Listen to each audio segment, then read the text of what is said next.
Mobile কোর্টের মাধ্যমে জনসচেতনতা বৃদ্ধি করা হয়। প্রথম যেদিন আমি অভিযান করেছি সেদিন অপরাধীর সংখ্যা অনেক বেশি ছিল, সেই তুলনায় আজকে আরও অনেক কম। মাদকদ্রব্য নিয়ন্ত্রণ অধিদপ্তর কর্তৃক ঢাকাসহ দেশের বিভিন্ন স্থানে নিয়মিত মোবাইল কোর্ট পরিচালনা করা হয়ে থাকে।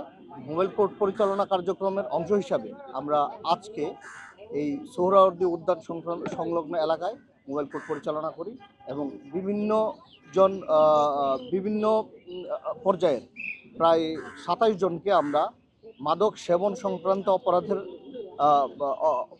আলামত সহ পাওয়ায় আমরা তাদেরকে আটক করি এবং তাদের এই অপরাধ সত্য হয় কয়েকজনকে ইতিমধ্যে আমরা দণ্ড দিয়েছি, বিভিন্ন মেয়াদের অর্থদণ্ড এবং কারাদণ্ড প্রদান করেছি এবং বাকি আরও যে কয়েকজন আছে তাদেরকে মোবাইল কোর্টের মাধ্যমে দণ্ড দেওয়া হবে এবং যে সংক্রান্ত অপরাধসমূহ মোবাইল কোর্টের বিচারের বাইরে থাকবে তাদের বিরুদ্ধে নিয়মিত মামলা দায়ের করা হবে।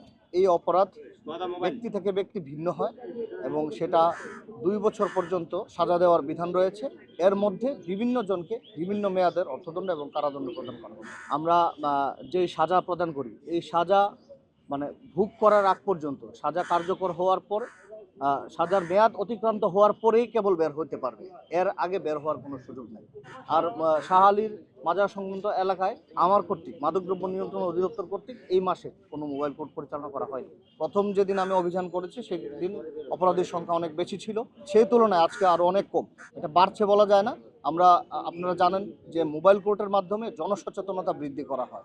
এদের মধ্যে অনেকেই থাকতে পারে যারা মাদক ব্যবসার সাথে সম্পৃক্ত। আমরা এই বিষয়টি এখন পর্যন্ত কোনো ব্যবসায়ী আছে কিনা সেটা আমরা জানতে পারি। তাদেরকে সবাইকে মাদক সেবনের অপরাধ এবং একই সাথে মাদক সংরক্ষণের অপরাধে তাদেরকে আটক করা হয়েছে। মাদকদ্রব্য নিয়ন্ত্রণ অধিদপ্তর সারা দেশে কাজ করে, 64 জেলায় কাজ করে এবং সারা দেশে প্রতিনিয়ত আমাদের মাদক ব্যবসায়ী যারা আছে বা বিভিন্ন বড় পরিমাণে মাদক সংক্রান্ত অপরাধ সমূহ আমলে নেওয়া হচ্ছে এবং নিয়মিত মামলা দায়ের করা হচ্ছে। এই কথা বলার সুযোগ নেই যে যারা ব্যবসায়ী আছে তাদেরকে ধরা হচ্ছে না। আমরা এখানে যে অপরাধ সমূহ আমাদের চোখের সম্মুখে ঘটে থাকে সেগুলোই আমলে নিচ্ছি।